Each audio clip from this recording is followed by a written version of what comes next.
I think in theory, just like high level, that is the bigger problem, is that you can teach people that they have this conditioned pattern of like feeling ashamed, going and getting high, right? Feeling lonely, going and getting high, feeling bored, you know, being grandiose, not having a God in your life, like going and getting high. Fine. But like the problem is it's those memory networks that create the motivation, that allow you the bridge between I feel this thing, I'm going to go do this thing, right? Welcome to the Reality Therapy Podcast, where the truth will set you free. Welcome to the Reality Therapy Podcast. Joining me today is longtime friend of the show, Dr. Patrick Lockwood, joining me from Rehabistan in California. Welcome, Doctor. Yeah, thanks for having me, man. So we had one of these men's mental health panels a couple times ago where for like 45 minutes, it was just you and me going back and forth on addiction stuff. And I figured it deserved its own episode.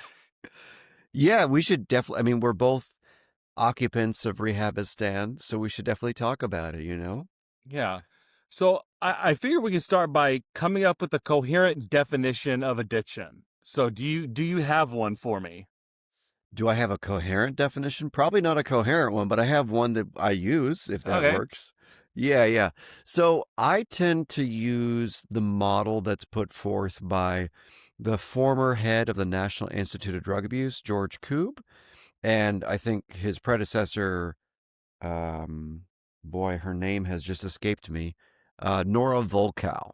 A lot of the behavioral neuroscientists use this definition. So it's some combination of compulsive use of a mind-altering substance plus signs of tolerance and withdrawal, which you could call dependence if you want to use a recovery or treatment word. So compulsive use plus dependence plus there's a layer to this. Addiction also involves a psychological relationship to intoxication. So that's the addition to the standard relationship or I like that. definition. I like that in part. That's like, I feel like so much of addiction is that emotional attachment someone has to the thing. Yeah. So there's a couple things that I want to pick out. One is you're defining it as a chemical substance. So that means addiction could not be a non-chemical thing. Correct. Why is that? Well, there's a historical reason and then there's a technical reason. The technical reason is less fun to argue about. The historical reason might be more interesting. Maybe. So the technical reason, just to get that out of the way, is if you look at all the animal models of addiction, right? So we've given rats a bunch of cocaine, we've given monkeys, we get all sorts of creatures drugs just to see what they do. And it's pretty much literally the case that all animals will develop this dependence, right? So it's compulsive use plus tolerance plus withdrawal, right? Those three things, right? And so those three things are universal across all mammals. You can get rats hooked on cocaine. You can get chimpanzees hooked on cocaine. Any creature that's built like us can get hooked on those drugs, so to speak. And so the one reason that I technically would differentiate behavioral compulsions from substance-related compulsions is these substance-related compulsive behavior disorders we call addictions have this extra added quality of this psychological relationship that don't appear to exist with the behavioral disorders. So for instance, in the DSM-5-TR, we also have gambling disorder, but it's named gambling disorder. It's not named gambling addiction or anything like that. And I think the reason for that is addiction is a word that historically, if we're going to switch over to the historical version of it real quick, historically is related only to substances, right? And it's not even a word specifically that started out related to substances, in olden times, in the early 1900s. So to be quite fair, the neurological differences between the compulsive behavior of obsessive compulsive disorder, gambling disorder, binge eating disorder, and compulsive use of drugs, they're similar, but they're also importantly different. So that's the technical difference. The brain does respond differently in terms of tolerance, withdrawal, And that psychological relationship to intoxication does not exist neurologically for pornography, all these other things. So what I would say is there's the technical reason, there's the historical reason. So historically, we haven't used the word addiction in the field to discuss anything but drugs, and even then it was called substance use disorder or substance abuse or whatever it was. So unfortunately, a profession is, used 10 different labels to talk about the same thing historically. So another thing that I want to pick at with this definition is withdrawal. So there's times when withdrawal is very evident. So your opiate people, benzodiazepines, and alcohol, there's a very salient withdrawal that you see. But I And life see a lot. threatening. Yes, absolutely. Yeah, especially like benzo alcohol. That's Yeah. very much needs a medical detox. Yeah. Things like marijuana, cocaine, even methamphetamine. I see people who have been on a run. They come in, eat a big meal, get 12 hours of sleep, and they pop up the next day and they're just good to go. So I don't see, there's times when I see people with bad addictions who don't seem to have a withdrawal period. Does that make sense? I personally have not seen what you just described. So, and maybe it's just location or something, but the people I know who've used meth and things like that, they definitely can bounce back in a couple of days, but they're still experiencing low mood. They're still experiencing body aches. They're still experiencing GI issues. They're still experiencing a lack of pleasure, anhedonia. So they experience a lot of the psychiatric symptoms of meth withdrawal, even if they can physically get up and walk around. So I think Well, I still see all the behavioral and psychological symptoms of withdrawal, even if there aren't the same blood pressure, etc. mm. related issues. Now, what do you think? Because I think a lot of our standard understanding of addiction is like someone who's using a lot every day. And with drinking alcohol, you see binge drinkers who might just in a weekend destroy everything, or cocaine users who, use all the rent money in a single night, and you're not going to see the same pattern of withdrawal from those type of users compared to daily users. Does that make sense? Yeah, absolutely. I think one of the biggest problems with our terminology problem that I'm discussing is that people will conflate binge drinking or binge episodes with an actual illness we call addiction, right? And so the DSM-5 TR doesn't care if you binge. That's not even one of the criteria in the DSM, right? The criteria is extremely vague, right? It's using more than you originally intended to use or using for longer periods of time than you originally intended to use, which is not the same as binge specifically, right? A lot of college kids binge and never develop an addiction, Mm. right? So Okay. if we conflate binging with addiction, that's a problem too. Okay. What do you think of Alcoholics Anonymous? Love it.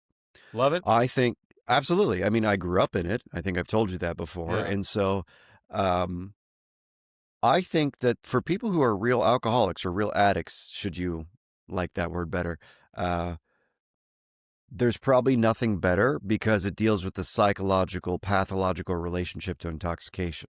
And so it replaces a pathological relationship with a non-pathological relationship with a higher power.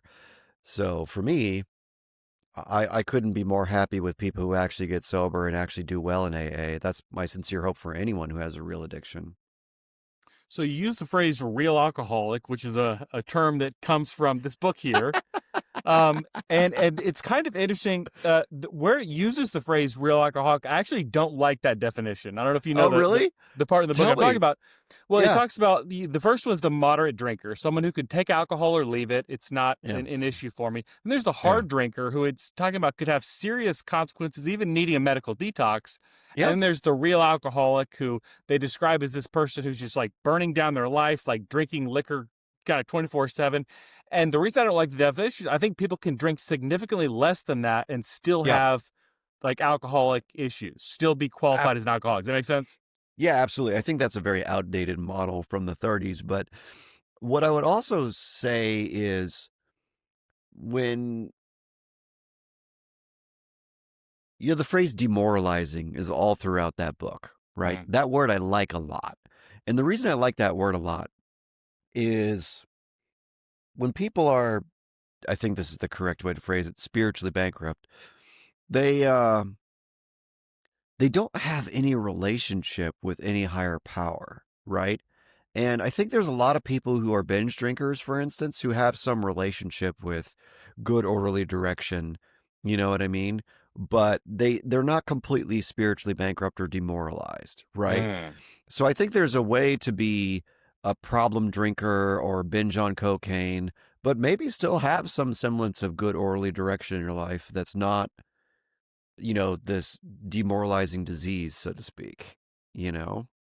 I think those two things can exist. I think it's not common, but I think it does happen from time to Mm. time, you know?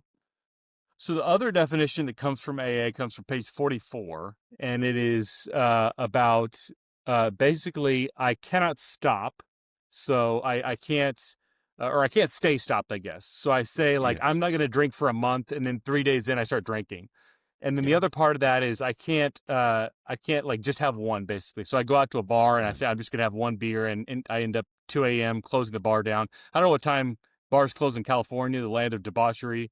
I don't know if it's the same here. So does that definition make sense to you?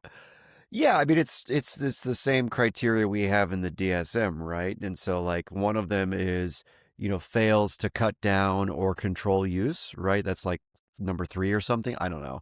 But, so that's from AA, literally. And then the other one is says you're just gonna have one. Again, that's part of that same criteria. And stay stopped, you know, that's hard. That's hard because it could get gray depending upon, how severe the other symptoms are, so to speak. But very few people that I've met in AA don't have all 11 symptoms, you know. Very few people. Some people don't, but most people meet all 11. Maybe not at the exact same calendar year, but most of the time Mm. they have. That's probably the one big challenge is like it's only if it's in a calendar year period can you actually have a severe substance use disorder. But if you burned your life to the ground 6 years ago, but now you can drink just fine, you just withdrawal intolerance and all this stuff, you're not really an alcoholic, right? Mm. Yeah. Interesting. Yeah. Yeah, as far as that ability to quit, one of my favorite lines comes from Mark Twain, who says, "Quitting smoking is easy. I've done it 1,000 times." Yeah. It's Can you true. can you stay stopped is the issue. Yeah. Next book that I want to reference is Never Enough: The Neuroscience and Experience of Addiction by Judith Griesel. I'm not sure if you're familiar with her, but I really like Yep. this one. A lot of it has to do with kind of that like a bottomless pit Yeah. mentality coming from addiction. And she Yeah. references a lot of times supernormal stimuli. So if you've ever Yep. had a nose full of Colombian Bam Bam, it feels like you won the lottery while you're in the middle of Disney World. And the problem is that feeling doesn't happen. That doesn't occur a lot in real life. And so Ever. you're getting addicted to these feelings that are just very unnatural that you can't replicate with normal daily life. Yeah, I think that that's a really good point, and I think the superliminal stimuli is a neuroscience research term because we have like a ceiling of how much of any neurotransmitter we produce in a given day in a given experience. It's variable, so the ceiling's not permanent and across all human beings, but we have a basic ceiling of like so many units of dopamine if you're eating food, so many units of dopamine if you're smoking a cigarette, having some caffeine, whatever it is, and pretty much all drugs that people misuse, and even some drugs that people don't misuse, have this superliminal experience to them. And the What do question you mean? then, What do you mean drugs people don't misuse? so for instance, caffeine is a drug that some people do not misuse. Some of us misuse it, to be quite transparent, whereas of us don't. And so for the folks who are not misusing it, caffeine can be a superliminal stimulus depending upon how you use it. Hmm. And it's just a question of dose and frequency and relationship to it, right? Because, I could chug this thing right now and be really tweaked out by about minute, 7 or something. But I can also titrate it throughout the day. Like I can have little sips here and there over the course of a couple hours and not be, out of my mind and super talkative like I'm on some other kind of stimulant.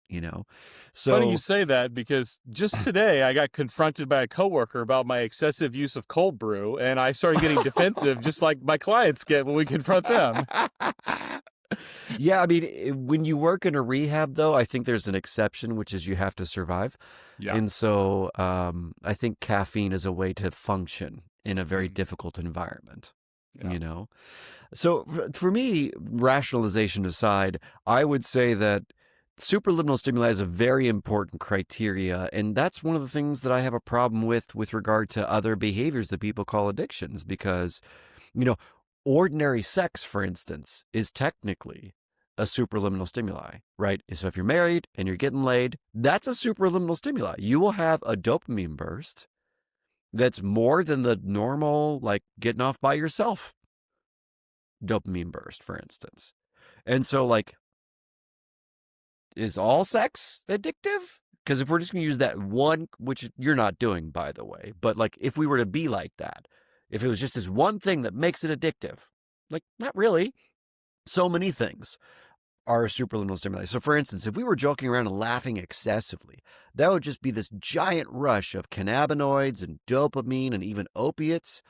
And it'd be like kind of like smoking good weed, honestly, in essence. But we'd just be joking around like in a comedy show or something. Is humor addictive? I mean, are comedians addicted to humor? So the superliminal stimuli point is important, but when people use that alone as a criteria, or the most important criteria, I think we're missing other important criteria. Could we apply one of the AA definitions, like with sex or pornography, say I'm not, like not according to someone else's values, but according to like an act, according to my own values, I don't want to go visit an escort. I don't want to look at pornography, and I can't stay stopped. I say I'm not going to do it for 30 days. I do it after day 3. And then I go on a spree and I might visit multiple escorts or go on a long pornography binge. Can you see the correlation there with substances? Yeah, I could see the correlation. So I get stuck in this conversation because of the moderating variables you see in the research. So there's a paper that literally just came out this year by some pretty like normie researchers, and they did a nationwide study. And I'll send it to you so you can look at it and dissect it and stuff. But you know, like other research on porn addiction in particular, they found that the two biggest predictors, other than frequency of use, so frequency of use is a very standard predictor of so-called porn addiction. So the people who use it all the time are more likely to self-describe themselves as having pornography addiction and rate high on a scale. But there's two other important predictors than just self-reported frequency of use. Number one, back to what you were saying about ACT and values, the higher you score on the concept of moral incongruence, the more likely it is that your behavior promotes shame, which is why you do it more. The other variable that I think is not talked about as much probably in the recovery circles, but it's not just the frequency of use and how incongruent the behavior is with your values, but it's also how religious you are in general, which is not going to be a trendy thing or a popular thing to say here, maybe. But when you combine moral incongruence with degree of religiosity, if those two things are the biggest mediators of pornography use in like this nationwide thousands of persons sample, then that seems like a very unique problem compared to like, there's a lot of people in AA who are not super religious, for instance, and it isn't, you know what I mean? Can you explain, does this mean people with higher religiosity are more likely to use pornography or more likely to have a problem with their pornography use? More likely to have a problem with their pornography use. So basically, if you want to look at it from the perspective of what predicts pornography addiction at the national level. So there's 3 big variables. Number one is frequency. So the people who basically use it every day are the most likely to self-report or score high on a pornography addiction scale. Number 2 is moral incongruence. So the more incongruent your behavior is with what you believe, right? Not whether or not it's like good, bad, or otherwise, but just it's incongruent. So it's like, I'm not supposed to get off by myself. I'm only supposed to have sex in a relationship, for instance, right? So if I'm getting off by myself, just generally, it doesn't matter if it's porn or anything else, that's bad. That's bad for me, right? And number 3 is just general religiosity. if that makes sense. Is there any difference in pornography use between the religious and not religious? Drastic. In terms of even consumption, rates of consumption are higher in the Bible Belt. Interesting. Yes. Interesting. Yeah. What's the what's causation there?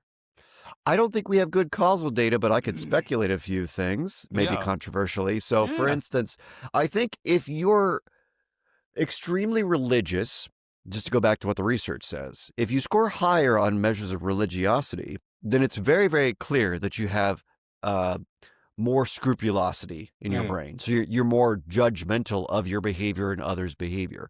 And I think that personally, this is just me as an individual, not even as a psychologist, I think there's a place for judgment. I think judgment's a very useful thing because I think if we have zero standards and zero pushback to behavior that's bad for us, bad things happen. So I'm not an anti-judgment person, even though my Twitter handle is at Alobha Patrick, which means no, non-attachment, non-judgment. You know what I mean? So I think problem one, very simply, is the more religious you are, in the sense that you're more devout or something of that nature, the more you're exacting in your standards about your religious beliefs. I think the second thing that's probably maybe going to get me canceled, but the people that are more religious are probably more shame-ridden, would be my guess. And the reason I would say that is because if you are more letter of the law kind of person, you have impossible standards to live up to, right? And so just to make it super simple, you have to generally believe that you are born broken, essentially, original sin, essentially. Now, that doesn't mean that that's the actual message, depending upon who you read and which apologist you talk to. So I'm not trying to bash all religion or something, but I think in the United States in particular, we're really big on shame. We're really big on you are inherently flawed and that is why you need God. In a lot of different sects. I grew up in a great Southern Baptist church, so this is actually not my personal experience, to be transparent with everyone. But there's lots and lots of religious people who would love to shame you because you're broken and you're sinning. And it's like my sin doesn't count. I can be a fat Southern Baptist and completely violate that one sin by being fat, for instance. But if you jerk off to porn, you're evil or you're destroying your body. But me being fat is totally okay, for instance. Gluttony is one of the 7 deadly sins. Yes, for instance. Sloth. And sloth, right? Yeah. And so, like, they're violating 2, I'm violating 1. I don't know. But the thing that I'm trying to get across is I think that in many of these cultures where pornography use is higher, especially if it's religious cultures, I'm pretty sure it's because shame is the foundation of their relationship with God, not Sermon on the Mount, so on and so forth. You know what I mean? Yeah, I love what you're saying. I like there's a lot of good depth there, a lot of good meat there. As a practicing Christian, I would say if you're constantly filled with shame, that sounds like bad theology to me. But There's a lot of that out there. Also at the same time, in the Sermon on the Mount, in Matthew 6, I believe, Jesus also says, if you look lustfully on a woman, you might as well cut your own eye out. Like that's also part of the Sermon on the Mount. So how would I hold that value that lust is something as a Christian, I should avoid without going into this shame spiral that leads me to even more of that behavior? Does that make sense? Yeah, 100%. And that is one of my problems is no matter, even if you get the best Christian apologist on the phone, you're never going to be able to destroy the fact that in the Bible, in most religious texts, there are puritanist or puritanical approaches to normal human experiences. So Jesus is saying, don't have a normal human experience where you look at someone and you're aroused. Internally, physically, whatever. So it's an impossible standard because part of being alive and whatever culture is looking lustfully. Now, maybe if we were to find a different translation of the word lustfully, it means something different where you're feeding your initial reaction. You're feeding it, therefore you're the bad guy. So maybe Jesus is saying it's okay to have a reaction, but it's not okay to feed the reaction. Right. So I work with a lot of, and I deal with this myself as someone who's trying to hold myself to a certain standard that seems often like an impossible standard. But I also work with a lot of Christian men in my church and run into this idea of how do you help someone live up to their own values in something that often seems like an impossible task, and B, are you saying like you should just like lose those values? Is that your kind of message? My message is, are you having standards that are reasonable in your context? Going back to ACT, right? So in ACT, your committed action has to be reasonable for the context. Self is context, right? Mm. So I would argue, and this is not going to be the most Christian thing I'll say here, I would argue that if you have puritanical standards, you're probably missing other important parts of the Bible, is my guessing. But I could be wrong about that. So for me, I think we can look at this from three different perspectives. We can look at this from like the demographic statistic, 30,000 foot in the air perspective. We can talk about the normal curve. How frequently are people built differently? So there's different personality traits like openness and conscientiousness, but also there's different personality traits like narcissism. There's also different personality traits like sensation seeking, which correlates to excessive drug use, excessive music use, excessive sex, and all these things too. So I'm willing to have some grace for people that might be built differently, for instance, right? I know some folks with bipolar, and they always need to be doing something energizing and laughing and all this. And I don't think they're sinners because they always need to be joking around. They're literally built differently. That one's God's fault, essentially. So like, I don't know. I just think there's so much diversity in how people are literally built, not shaped by society or bad parents or shitty values. I just think that like, if you're built different, you might have to live a somewhat different life. But that's different than excusing behavior that's causing you shame or excusing behavior that's actually just not good for you. For instance, I can't see a world where most people engage in ethical non-monogamy. I don't think most people are capable of that. I think the average person, average IQ, average personality, average cultural background, whatever, can't do that. Multiple partners is not a life for most people because most people are naturally very jealous. They're built that way. Most people don't know how to get their intimacy needs met as it is with one person. So trying to get anything met with multiple people is an absurd chore, right? So I don't think almost anyone can actually, in a like well-adjusted, healthy way, do ethical non-monogamy. I think it's a very rare subtype of maybe autistic person or whatever it is that might be able to function in a non-typical, non-traditional relationship. I think very, very few people could. However, that doesn't mean nobody could, right? And so I think of that as like a general model for most types of behavior, right? I think there are rare variants of people that can do extreme different things, but most people should probably live within some kind of average, normal box, you know? And that doesn't mean that the rigid, puritanical version of that box is the best box, if that makes sense. Yeah, yeah.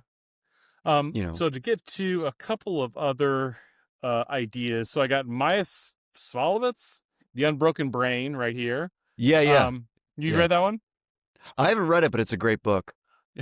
It's a good one, and so is Biology of Desire by Mark Lewis. Phenomenal If you're book. familiar with that one. Yeah. But a similar kind of thought process in both those books is that addiction is a developmental disorder similar to Yes. autism or ADHD.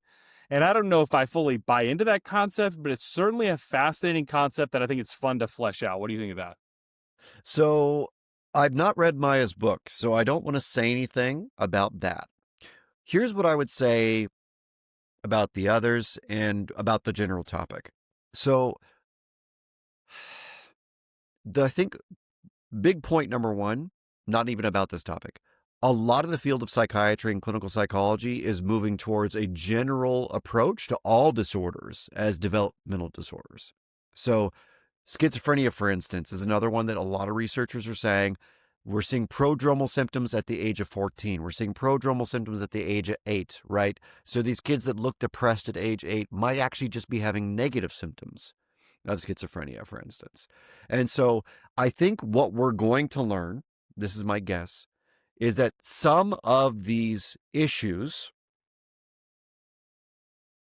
that we know reliably predict the likelihood of developing a substance use disorder show up earlier in life. So for instance, to go back to the personality trait I was talking about, sensation seeking, you can tell when a kid is higher trait sensation seeking. You can see it probably around age 8 or so, because that's a kid who is maybe not even extroverted, but more doing things that feel interesting and good and alive. They're listening to lots of music. They're eating lots of food. They're playing lots of sports. They're doing a lot of things that make them feel activated. And so I look forward to seeing more research on trait sensation seeking, because I bet we're going to start identifying high trait sensation seeking kids soon. And I think the problem we have with this developmental model is that addiction in particular, not just any substance use disorder, but the most severe version of it, has so many variables. There's not just the genetic piece, but there's also the history piece. But there's also this thing that you probably have heard, or maybe even said, I don't know, but it's like the first time I took a drink, I felt better kind of thing, right? Like that speaks to one of three things in my mind. It speaks to either, oh, I had all this shame and trauma and I didn't know how to cope with it and I finally felt free, or it speaks to sensation seeking, or it speaks to some bad combination of I have no clue what to do with myself because of my family, my childhood, my context, all this stuff, right? So whichever of those three things is true, my belief is if we could figure out that right there, that I've heard from at least a few hundred people in my life so far, that would be cool. But that typically happens in adolescence. It doesn't happen early in life, usually. It can, but it usually happens in adolescence, right? So I don't know if it's an early development problem or if it's an adolescent problem, personally. Interesting. Yeah. So one of the theories of ADHD is a dopamine deficit. And then it's a similar theory to that style of thinking for addiction, where it's like I'm putting cocaine or whatever in my body to get my dopamine up to normal people levels, and it just exceeds that. What do you think of that idea? I would say that that's a nice, neat and tidy hypothesis. I just don't know if it's true across most people. Now, the federal government did the ABCD study. I don't know if they're done collecting longitudinal data or not, but if we have good brain scans of kids at 14 and we followed them over, 10 years or whatever it was, I'd be curious to see if the kids who went on to develop a substance use disorder actually had some deficits, for instance. No one's really done that longitudinal study, but they should. If you wanted to solve that question, answer it definitively, you would just do some PET scans and fMRI scans, things like that, at 10, at 14, at 18, at 20, and see if there are drastic dopamine differences across that 8 to 10 year period. The problem for everyone in this research, though, is in adolescence, between the ages of 12 to 20ish, your brain is naturally reorganizing during puberty, your serotonin system, your dopamine system, and your norepinephrine system. So there's a confounding variable there, which is your brain's already programmed genetically to reorganize during puberty. And so one additional hypothesis might be maybe it's that reorganization that doesn't go correctly for these folks that have a sensitivity to dopamine, et cetera, et cetera, et cetera. Yeah. So last book that I want to run by you is The Heart of Addiction, Lance Dodds. So this guy's very anti-AA, very anti-12. He hates AA. Hates but AA. He's still interesting. And I think there's, from a guy who's a 12-step guy, I think you can take some, because he's very psychodynamic in his orientation. He is. And I think you can take some of this and apply that type of idea to step 4 and 5, where you're trying to peel back the layers and figure out what's underneath it. What do you think of Lance Dodds? I vividly recall reading The Heart of Addiction at I think it was 18 or 19, and my old man who's been sober forever, I was like, have you heard of this guy? And he said, I think I heard him speak once, and man, did he hate AA. It was great. But I remember reading the book going, you know what? Addiction is a disease of shame. That's his basic takeaway, right? So I agree with that, but it's an incomplete hypothesis. It's you've got one piece, which is a pathological shame component, which reinforces addiction and hiding and lying and deception and all these things. But that's one of 10 pieces that you would describe as a variable or a mechanism of pathology in addiction. He picked one that's true, I think, across all people with this disease, but it's one of 10 is the way I think about it. Yeah. So what comes up for me is I think there's some value in the ideas that he puts forward, but it's very dependent on like insight and understanding. And so he'll Yeah. tell these stories of like, your boss yelled at you and that brought up a lot of shame from reminding you of your childhood when your father yelled at you and made you think you'll Yeah. never be good enough. But once you understand that, then you'll realize it's silly to be taking a drink over this. You just won't drink. And I'm sure if you've worked in a rehabistan long enough, there's tons of people who could like preach. They could teach these classes better than we could. They've been to rehab 20 times. They know exactly what their issues are. They just can't stop. Yeah, absolutely. I mean, what he completely misses in his book is just the physiological problem we face, which is, one of my other favorite oversimplifications is addiction is a disease of memory. I don't know if you've heard that one, but it's one of my favorites because it's maybe, as an overgeneralization, a better one than the addiction's a disease of shame. Because if you look at the reason neurologically, a lot of people have those sensitive pathways for triggers and things like that is because that's a memory problem. Your brain has created thousands and thousands of new neural pathways and dendritic connections affiliated with your using behavior. So if you've been drinking at the bar, your brain's created a bunch of like memory, a bunch of hard drive space has been taken up with all those memories, thoughts, and feelings and motivational maps in your brain, right? So like, really, could we just like, uh, what is that movie with Jim Carrey where they do the synaptic pruning thing and they erase his memories and stuff? Beautiful Sunshine of the Spotless Mind. That one. Yeah. Yes. Whatever it is. Yes. Like, if you could do that to addicts, you could cure it like that. Well, I've seen that movie like 50 times, but never sober, so I can't tell you a lot about the movie. Yeah. But it's like he cuts out all these memories of this girl he Yeah. loved and blah, blah, blah. Yeah.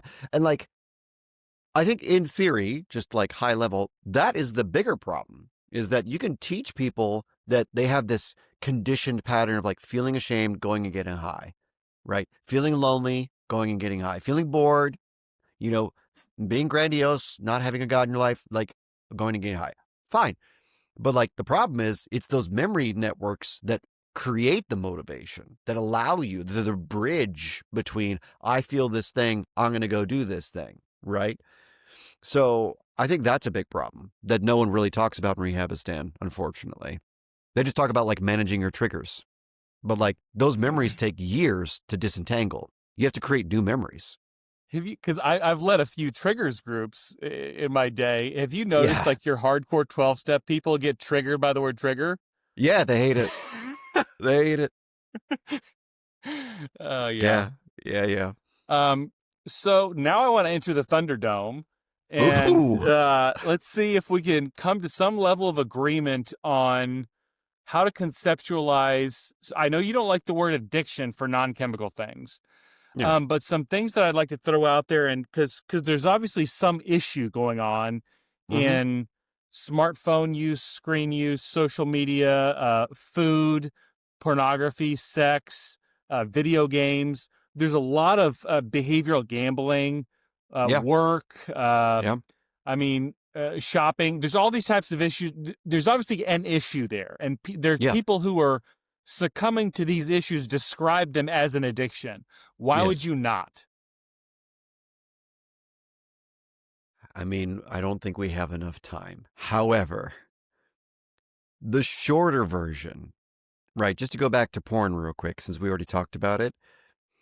When you can just wipe away moral incongruence and live a life in act terms more in alignment with your values, right?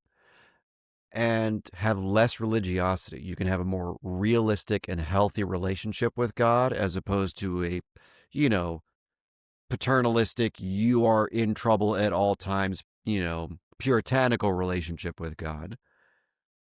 If the desire and the compulsion start to disappear because you have a better relationship with God and you're less rigid and you're more loving to yourself, that's not addiction. Because I've never seen in my life, in my 20 plus years or whatever in this world, doing this work, I've just never seen someone go to AA and just like love themselves a little more, and all of a sudden the desire disappeared. But you think that's the cure for what you would call compulsive pornography use?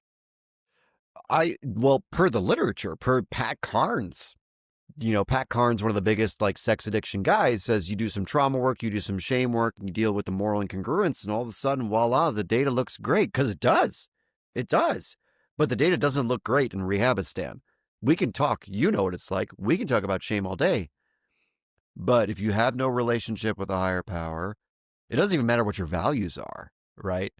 You have to learn to shut up and not do the thing contrary action that you want to do, which is totally different than, I don't like this one behavior that I do because it's completely out of alignment with my values, right? Addiction's not just a one behavior problem. It's a disease of thinking. I just don't buy this with porn, though, because I've worked with a lot of people who describe themselves as porn addicts. Yeah, of course. And some have been very religious, some have been mildly religious, some have been atheist agnostic. It almost seems to not be a relevant factor in people I work with. I tend to come heavy on the let's tackle the shame piece. That's what I come heavy on. Yeah. And from what I see, like those things almost seem to be irrelevant. Like to come back to Judith Griesel, you're dealing with a supernormal stimuli. The idea of that you can have this fantasy of that becomes realistic by viewing it, this fantasy of having sex with 20, 30, 50 people in a single setting. I don't know if you saw the post by Gif Loster recently about how pornography addiction is a status fantasy. I'm imagining myself like Genghis Khan, who can like have access to all these women at the same time. Like that's a huge supernormal stimulus. And I don't think that, I just choose to love myself makes that appeal go away. Just in the same way that me choosing to love myself and recognizing, oh, this comes back to my childhood, doesn't make my cocaine addiction go away. Yeah. I would say that drug addicts, they want to feel safe and feel better. Whereas people that have, porn problems want to feel powerful. Ooh, okay. Let's dig into that. Yeah, and the reason I would make that dichotomy is because that's what happens when we feel shame, right? That's that moral incongruence piece. So the way that most people overcompensate when they feel shame is through grandiosity. It's grandiose to want to have sex with 50 people at the same time and blah, blah, blah, blah, blah, blah, blah, blah, which wouldn't even be fun, by the way. Been there, done that. It's not great. So what I would say is it's generally not the same psychological drive between the two sets of behaviors. There's definitely demoralization. There's definitely probably some spiritual bankruptcy and things like that among both. But, the desire to feel not terrible and to feel safe, that's common in addiction, is not, in my experience, common with people who have porn problems. It's not about safe. It's about feeling important and feeling powerful, which is a different problem. Okay, let's build on that idea. I haven't finished the book yet, but it's over there. Addiction as an Attachment Disorder. Oh, yeah, I love him. Either as chemical or porn, like how much of that has to do with attachment issues? I would say attachment issues are in both. Okay. Yeah, I would say attachment issues. Like I said, there's like 10 things that cause addiction. It's a disease of memory. It's a lack of spiritual higher power, all these things.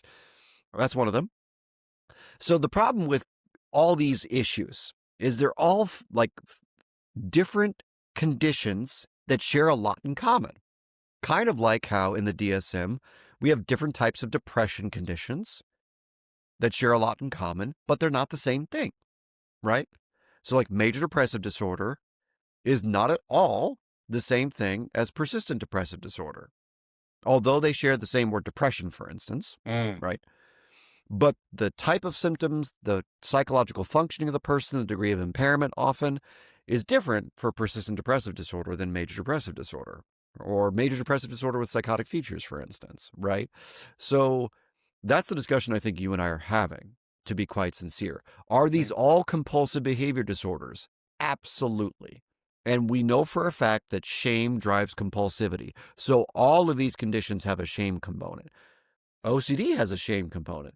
OCD has a perfectionism component. Does addiction have a perfectionism component? Not really. It can. People can say that. But the truth is, that's not the bigger variable. But in OCD, perfectionism is a huge problem, right?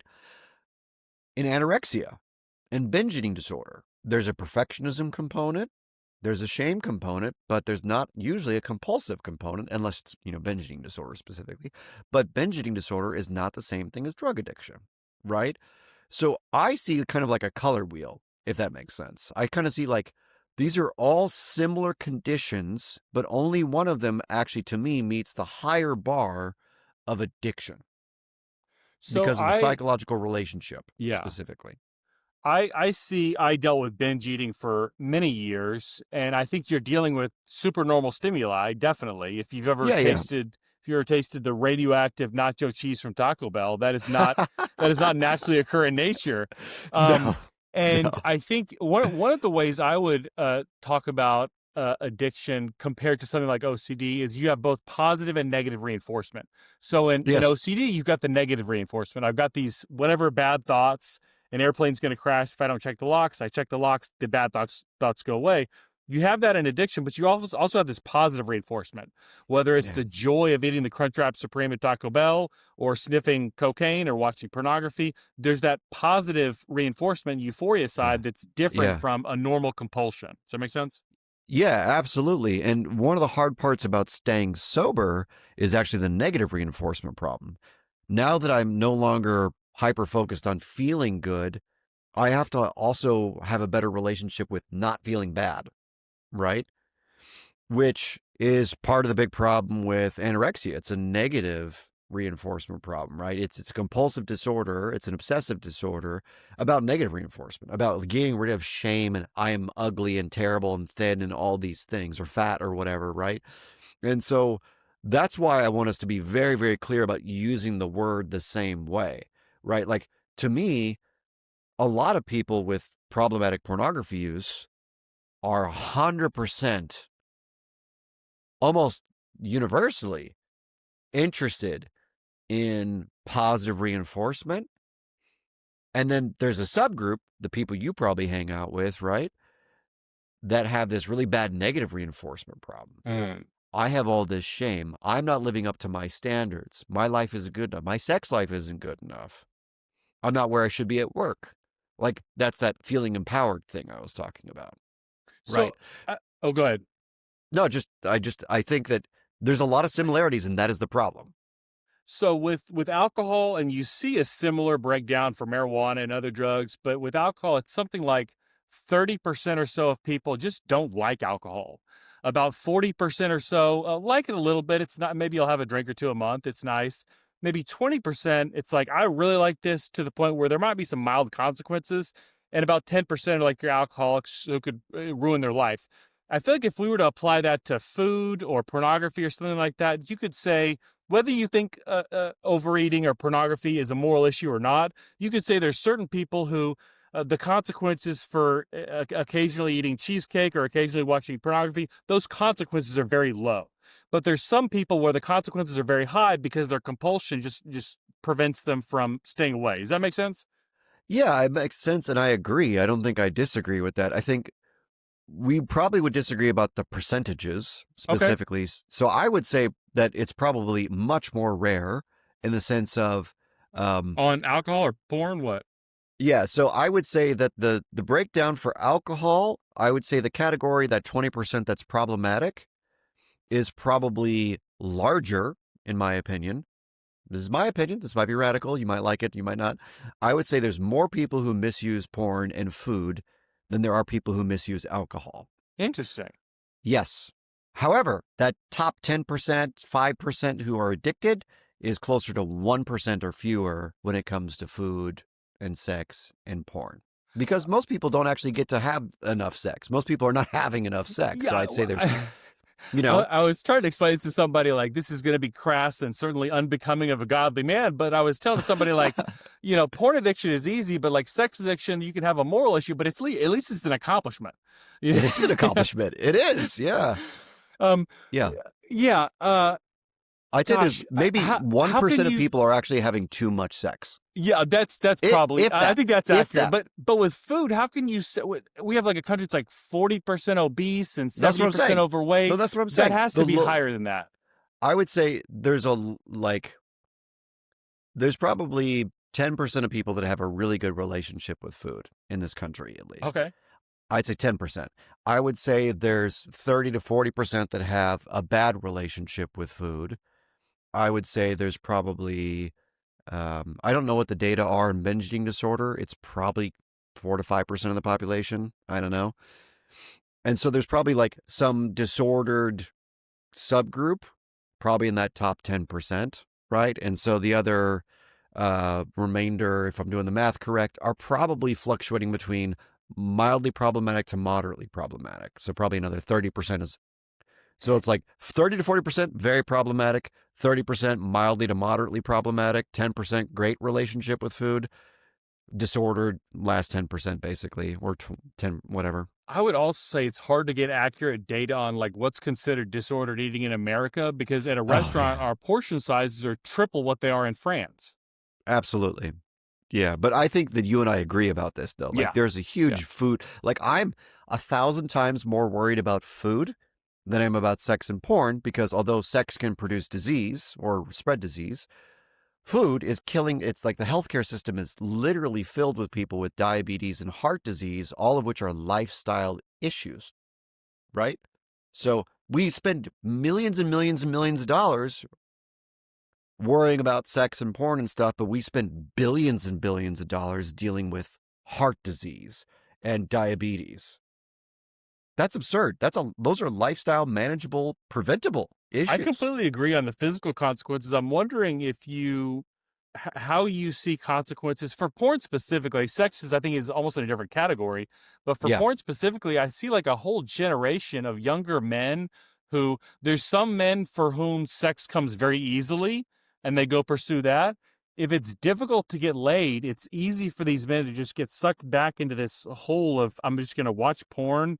I mean, there's a whole category, not even addicts, but like a whole category of men who it's like I'm gonna watch porn, play video games, smoke pot, whatever. They're just lulled into this like comfort lifestyle that porn is a big part of. It's meeting that sexual need, but preventing me from going to get the rest of that emotional piece of that met. Do you see that?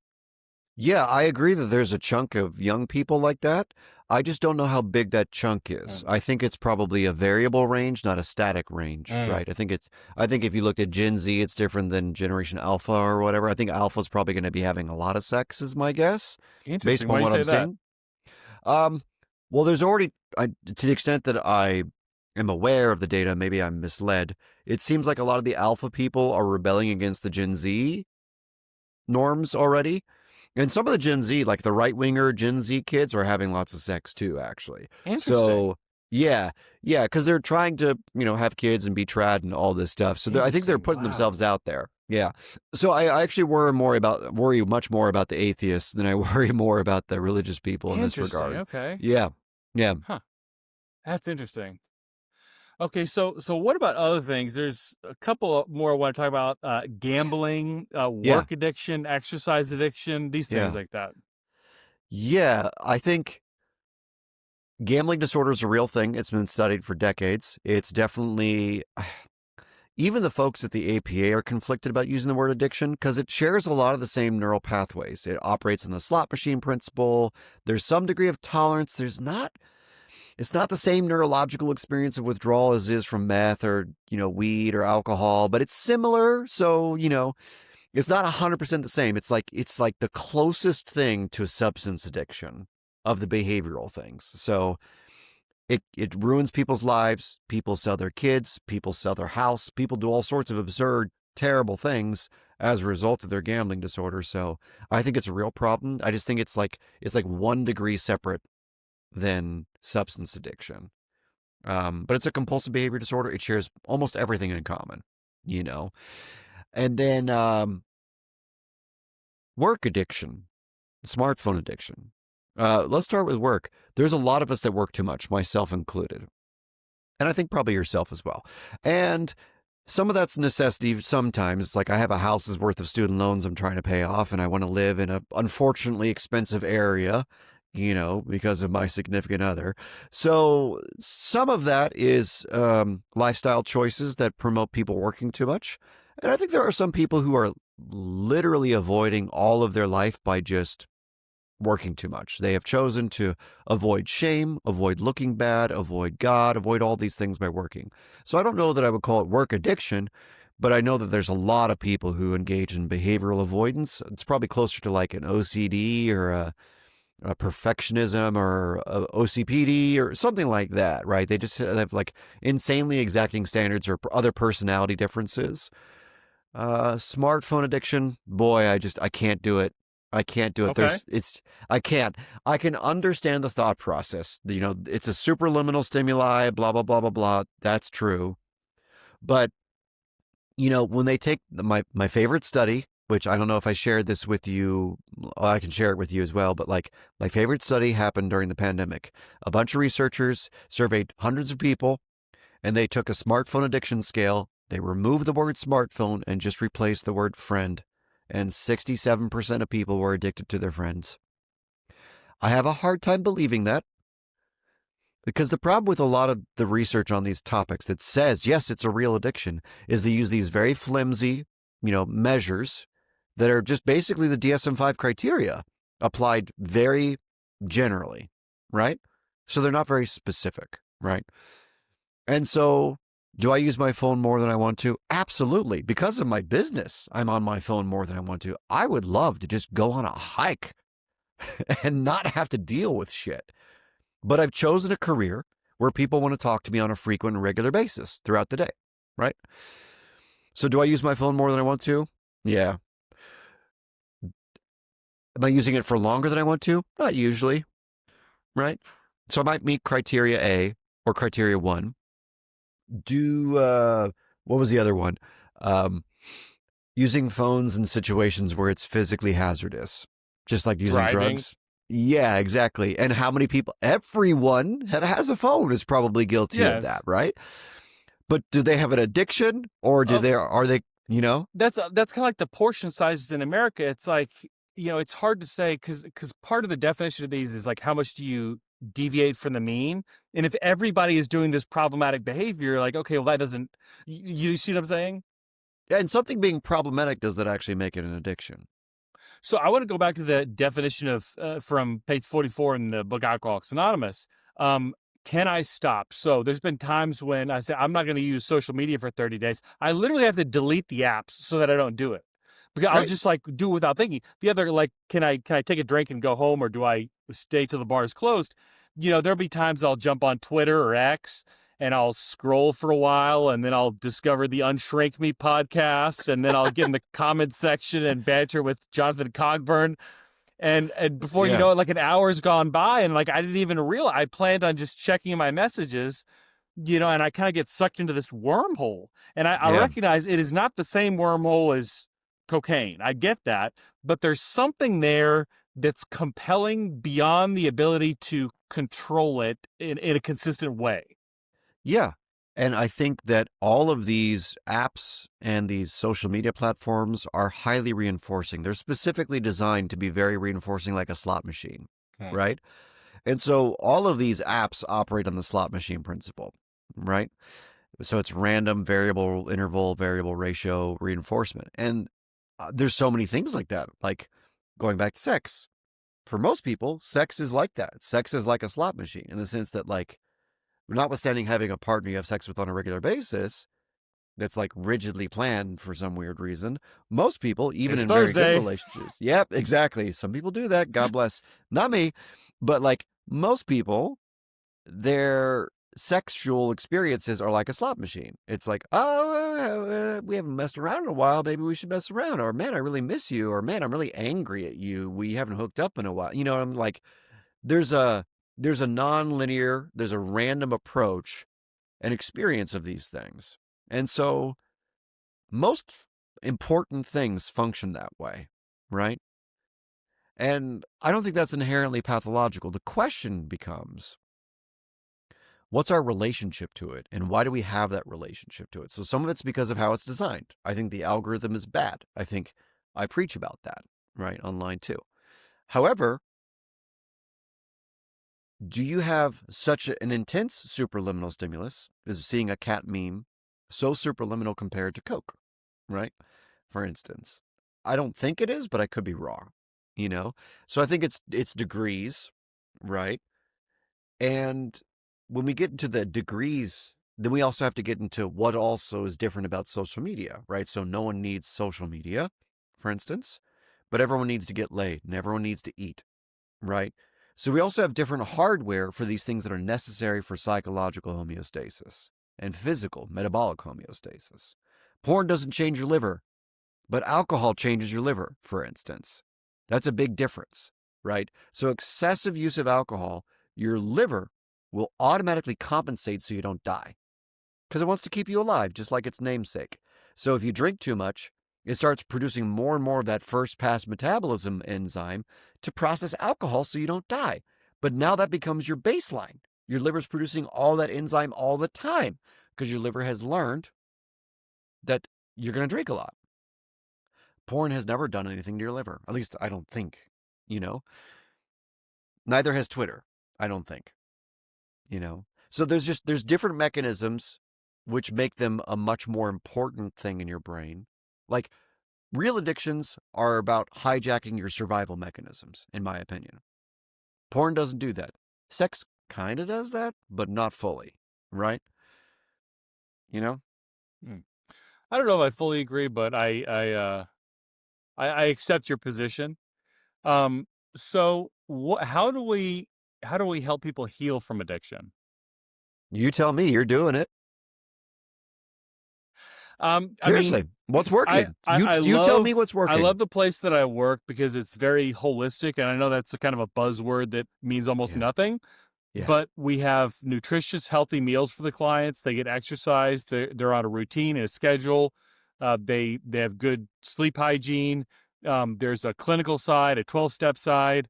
There's just so many things, and it's small enough to where we can take the clients on a run in the morning. I mean, just whatever. Nice. It's very individualized, very personalized. I love where I work. I wouldn't go anywhere else. Nice. So all that together, I would say. Awesome. I think that I completely agree. I think the other thing that I would add, maybe, is no matter what the compulsive behavior, if it's sex or porn or food or social media or drugs, one thing I hope for everyone, sincerely, 100% sincerely, is that you find something that matters more to you. Because running, going to the gym, I love that. Good food, I love that. Good therapy, I love that. All that I love. One thing that happens for a lot of people is because of how hyper stimulating these things are, is we start to realize that what's meaningful we've forgotten, right? And so something that AA does somewhat directly is reminds you of at least one important source of meaning in life, which is spirituality, a relationship with the higher power. And I think that that's missing for tens of millions of people, to say the least. But there are other sources of meaning, right? For instance, having some kind of meaningful long-term relationship. I think everyone needs that. Everybody needs that.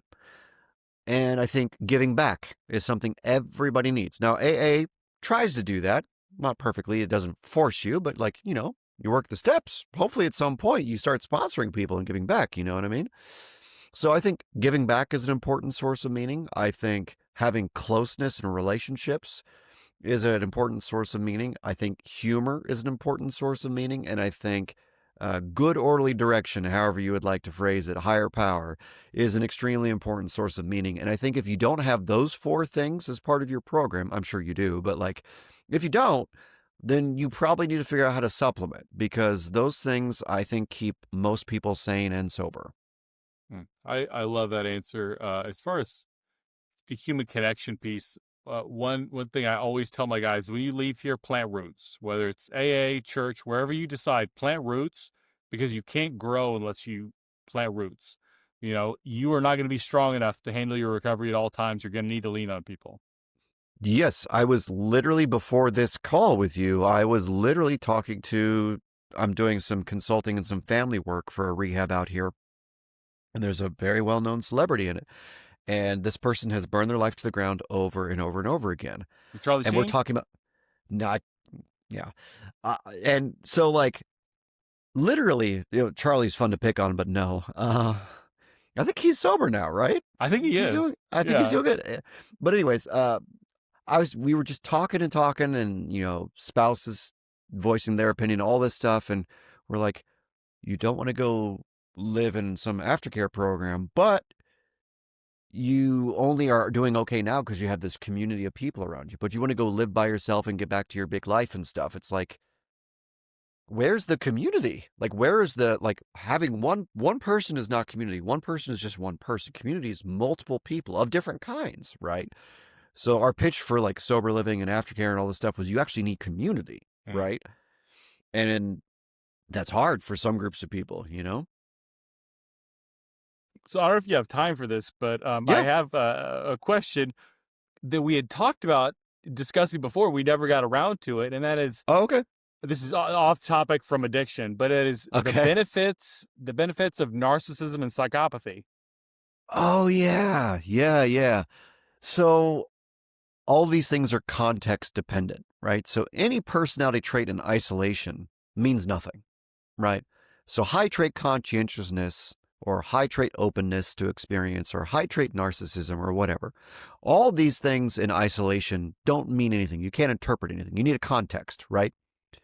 So let's take high trait narcissism in the case of, performers, right? Musicians, actors, etc., right? So that's a context, right? So in that context of being a performer, high trait narcissism is the best thing in the world because it allows you to be so hyper focused on you and what you're doing to get an attention from other people, right? That narcissistic need to be the most special thing in the room, right? Like, one of my favorite examples, and I'm not diagnosing this person, so don't sue me or whatever, is Will Ferrell. He's one of my favorite comedy actors because you could tell that he is, without even using technical words, you could just tell that he is the biggest presence in the room. No matter what television show it is, like, I don't know if you ever saw the baseball show that what's his name did years and years ago. It's about a baseball player who's burned out and washed up, and Will Ferrell has this like bit part as like a car salesman for BMW in the area. Oh, was that Moneyball? No, not Moneyball. The know. guy who did The Righteous Gemstones. I don't know. Anyways, it's funny, but anyways, I was using that as an example of like, he wasn't even a main character. He was just like an add-on character for this one little like subplot C or whatever of this show. But he is the most energy in the room. Everyone responds to him. He makes everyone break character. He's the funniest person. And the creator of the show is super funny.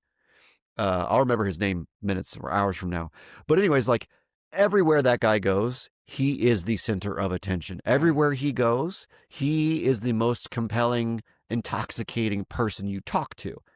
Even the people that don't like him, even when he's been a dick, he's still the most energizing, enjoyable person in the room.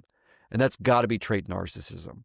It's got to be. I don't know if it's narcissistic personality disorder, but like, that's that. And it's so good at doing like 5 or 6 things, and it's so important for the world, if that makes sense. That's so interesting. What it reminds, we do a lot of IFS where I work, and it's like, okay, no matter how bad you think that part of you is, what's the usefulness? What's Absolutely. the effectiveness? What's that trying to do?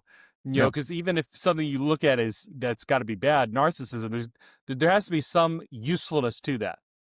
100%. And the same thing's true for the psychopathy. People that have either a deficit of empathy or a deficit of expression of emotions, whatever it is, whatever the traits are, it's got to be useful, right? I would rather have a psychopathic pilot or a psychopathic drill sergeant or whatever than a super warm and cuddly, super caring about empathy drill sergeant or pilot or even surgeon. I think there's a lot of research, I mean, not a lot, but there's been studies done on surgeons, and they score extremely low on trait empathy, because you want someone who's not going to be all in their feelings while they're cutting you open to like replace your heart. You want them to be like, hey, it's a cadaver, the person's dead, who cares, whatever. Like, you want that. I want that personally. If I have a transplant, I want the most unempathic, psychopathic surgeon on the planet. You know what I mean? Yeah, man, that's interesting. Think of the movie A Few Good Men. Have you seen that one? Yeah. Yeah. Is it Jack Nicholas where he's like, we live in a world that has walls, and that those walls need to be guarded by men with guns. Who's going to do it? You You need need me on that somebody wall. that can do the uglier jobs in life that are Yeah. they're not cuddly. Yes, I think that is the problem, right? Is when we have overly simplistic discussions about anything, whether it's sex or food or religion or personality traits or whatever, we're really missing like the niche specific variants where that's very useful or adaptive or however you want to think about it, right? So I really do want psychopaths to exist because they serve a function in the ecology of our system here. It's not a very pretty function, but someone's got to do that not pretty thing, you know? Interesting. So, final question. I've asked you this before. I want to see if your answer has changed, and that is, what is one thing we're not talking about enough in society that we should be talking about more? I don't sincerely remember my first answer, so this may be different. I think as of right now, one thing we're not talking about enough, I got a list of things, but just to pick one of them, I would say probably metabolic health. Yeah, metabolic health, diet, exercise. I know that there's all sorts of bro podcasts and all this stuff, but people are arguing about Ukraine. People are arguing about whatever. And very few Venezuela. people are like, yeah, Venezuela, and I couldn't care less. And I just want, like, I don't want you to die. You know, I'm a simple man, as the Joker said. I'm a simple man. I have simple tastes. You know, my simple taste is like you not dying and maybe going to the gym and maybe eating differently and sleeping differently. You know? I mean, from personal experience, I know that I spent years going to doctors and therapists asking for different medications and different psychotherapy treatments. And the vast majority of my progress came when I started eating differently, I started exercising, I started paying attention to good sleep. Yeah, me too. I was a fat kid, and the only thing that changed that was eating differently. I was like only, chicken that's grilled at home, literally. And then I started running, which was both good and bad. It screwed up my knee, but definitely lost weight that way. And sleeping more. That's it. It's three things that are not magical, just hard to do because, like, food tastes good. Yeah. Yeah. All right. Awesome. Thank you so much, Dr. Patrick Lockwood. Enjoyed the conversation as always. And I will see you Yeah. next time on the Men's Mental Health Podcast. Looking forward to it. If you enjoyed this video, be sure to check out my book, The Woke Mind, The Twisted Psychology of the Social Justice Movement, available on Amazon.